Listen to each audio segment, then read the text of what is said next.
Aminata Traoré est aujourd'hui connue mondialement. Cette ancienne ministre de la Culture au Mali est devenue une figure emblématique de l'altermondialisme dans son pays. C'est donc tout naturellement que nous lui avons demandé de commenter les événements récents au Mali. Madame Traoré, bonjour. Vous vous êtes exprimée à plusieurs reprises sur la crise malienne, blâmant ce que vous appelez la diplomatie agressive de Washington.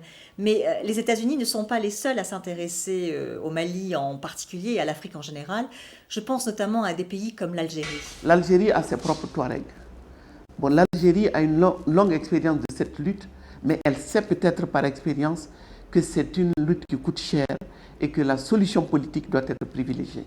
Et c'est cette solution politique, et moi je plaide également pour cette solution politique. L'armée malienne n'a pas du tout été en mesure de s'opposer à une tentative de coup d'État contre le président ATT. Selon vous, qu'est-ce qui aurait dû être fait? Comment est-ce qu'on aurait pu empêcher ça? Le gouvernement d'union nationale n'est que pis-aller. Vraiment, on se moque de nous. Parce qu'on donne l'impression à l'extérieur qu'il y a une équipe au pouvoir depuis 3 mois qui est incompétente, donc d'autres doivent se joindre à eux. Mais les autres dont il s'agit sont au pouvoir depuis 20 ans, n'est-ce pas? Nous leur devons en partie cette situation. Et une bonne partie des politiciens honnêtes reconnaissent et reconnaissaient bien avant la rébellion et le coup d'État qu'on avait de sérieux problèmes avec notre démocratie.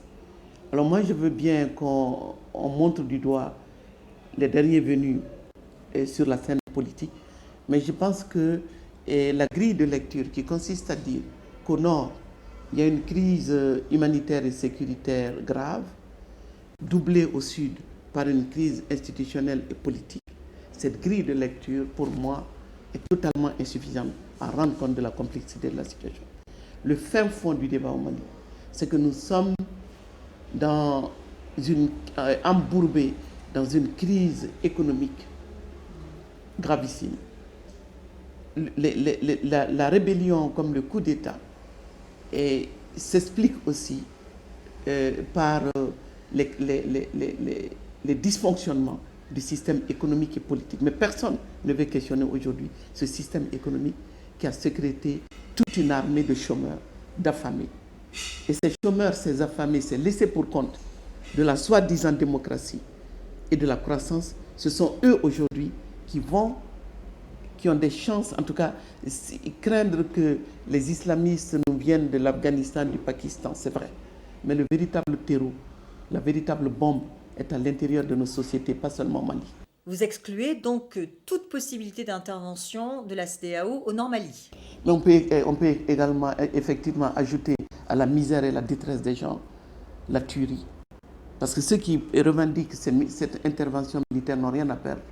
Moi, je peux rester à Dakar, à Paris ou n'importe où en disant il faut, mais il n'y a pas de solution armée, rapide, efficace pour déloger des gens qui ont déjà pénétré nos sociétés, qui, avec l'argent des otages, sont en train de se marier, de recruter des jeunes. Je pense que le travail qui ne se fait pas, que nous tardons à faire, c'est de procéder précisément à cette lecture globale de notre situation. Il faut qu'on arrête de penser qu'il y a une crise spécifiquement malienne à régler à l'échelle du Mali. Le Mali est pris en otage dans un système économique mondial totalement défaillant. Il est défaillant en Espagne, en Grèce, au Portugal, mais personne ne pense à intervenir militairement. Il y a des insurrections. Moi, ce que je lis dans mon pays aujourd'hui, je lis la colère des femmes, le désespoir des jeunes, mais je revois cette même chose partout dans le monde. Je dis que c'est une forme de racisme. En tout cas, c'est de croire que des gens plus faibles que soi, à qui on a imposé pendant 30 ans des politiques économiques qui ont ruiné l'agriculture, la fonction publique et les embryons d'industrie qu'on avait, et que nous, on ne décide rien quant au prix de nos matières premières. Venir nous dire de but en blanc, au moment où nous sommes dans les pires difficultés, que nous devons seulement mettre en place un gouvernement d'union pour résoudre nos problèmes, c'est se moquer de nous. En attendant, les populations au nord du Mali et aussi dans le reste du pays souffrent. On a enregistré plus de 300 000 réfugiés et personnes déplacées. Qu'est-ce que vous préconisez pour leur venir en aide? Moi, je continue de me battre pour un changement radical de paradigme. Et je ne suis pas la seule, et il n'y a pas que les altermondialistes pour dire ça. Aujourd'hui, les pays occidentaux, et c'est ça aussi quelque part l'avantage de cette ouverture qui nous permet de voir que, et en réalité, on nous demande l'impossible. Oui, la solidarité est éminemment économique. Moi, je veux bien tout le discours, toute la rhétorique sur les droits de l'homme, sur la démocratie, la gouvernance, mais rendez justice aux gens et permettez aux gens de vivre de ce qu'ils savent faire. Et ça, depuis 2008, et l'embargo déguisé qui a consisté à dire aux touristes n'allez pas au Mali parce qu'il y a des enlèvements de touristes. Et quand dans le même temps, j'ai vu qu'après l'attentat de Marrakech, il y a eu 17 morts, près d'une vingtaine de blessés. Mais au contraire, les gens sont venus pour rassurer les touristes en disant venez, il n'y a pas de risque. Et chez nous, il y a eu des enlèvements de touristes, mais il n'y a jamais eu d'attentat sanglant. Mais on a, en fait, tous ceux qui pleurnichent sur le sort du septentrion malien doivent savoir d'abord que l'axe du mal passe par Tombouctou depuis 2008. On a mis Tombouctou, Gao et Kidal à genoux en interdisant ces zones non seulement aux touristes, mais même aux travailleurs humanitaires, tous ceux qui allaient et venaient. Moi, je veux bien qu'on nous enferme, qu'on nous réenferme dans notre économie, mais peut-être qu'il n'aurait pas fallu pendant 3 décennies nous inciter à l'ouverture. Parce qu'on l'a ouvert.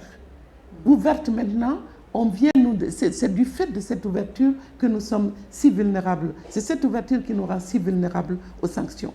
Donc les sanctions qui ont consisté d'abord à dire n'allez pas dans cette zone, à aggraver la pauvreté, le chômage, le mécontentement. Et ce sont ces populations désespérées qui tombent dans les bras des islamistes. Mais alors, on me dit, moi, de situer la responsabilité au niveau d'Ansardine, je veux bien, mais c'est parce qu'il y a des brèches d'ouvertes. Il semblerait que l'instauration de la charia va se faire non seulement au Nord Mali, mais partout dans le pays. Qu'est-ce qu'il faut faire concrètement pour Il faut aider que les populations l'Occident se remette en question. Que les Occidentaux se disent qu'ils ont planétarisé un modèle économique qui est un échec lamentable partout, chez eux et chez nous. Et qu'aujourd'hui, il faut qu'ils cessent d'abord de sanctionner économiquement un pays comme le Mali qui n'a rien fait pour mériter cette situation. Si le développement avait revêtu son véritable sens, tout ce qui s'est passé dans le Nord, parce qu'on a promis, c'est des promesses de développement non abouties qui sont aussi à l'origine des frustrations. Sauf que les rebelles Touaregs l'interprètent uniquement en termes ethniques. Ils pensent qu'ils sont marginalisés parce qu'ils sont Touaregs. Mais ils oublient, on ne cesse de leur dire qu'en réalité, le problème, la pauvreté et de masse et le chômage sont largement partagés à l'échelle du pays. Que l'armée malienne n'était pas du tout préparée, ni à lutter contre les événements au nord, ni à faire face à une insurrection. Est-ce que selon vous, le coup d'État contre le président ATT aurait pu être évité? La question du travail et de sa rémunération aujourd'hui est posée partout à l'échelle de la planète. La sortie de crise de manière durable au Mali, la paix au Mali, nécessite aujourd'hui, comme je l'ai dit, qu'on lâche du lest. On ne peut pas punir un pays qui est en guerre. On ne peut pas punir un pays où auquel on a imposé une démocratie et dont le peuple ne contrôle pas les tenants et les aboutissants. C'est des remises en question fondamentales. Sur le court terme, ça ne résout pas le problème.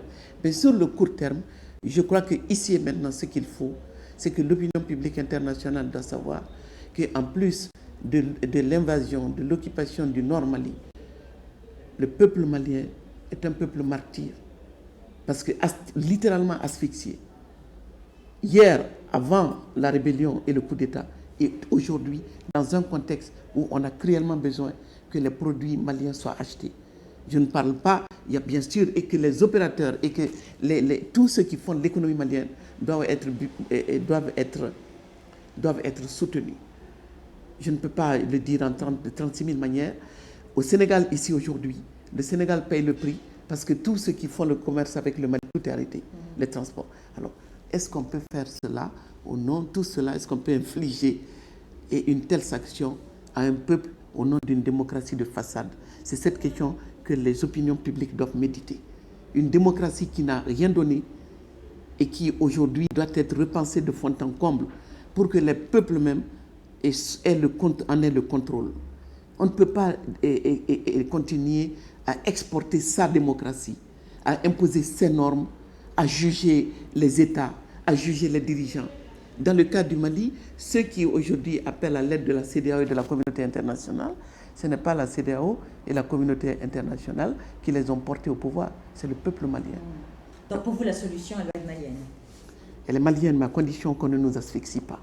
Pour sauver Tombouctou, il faut davantage d'honnêteté intellectuelle et de justice dans le traitement des affaires nord-sud et plus particulièrement du dossier malien. D'accord, je vous remercie.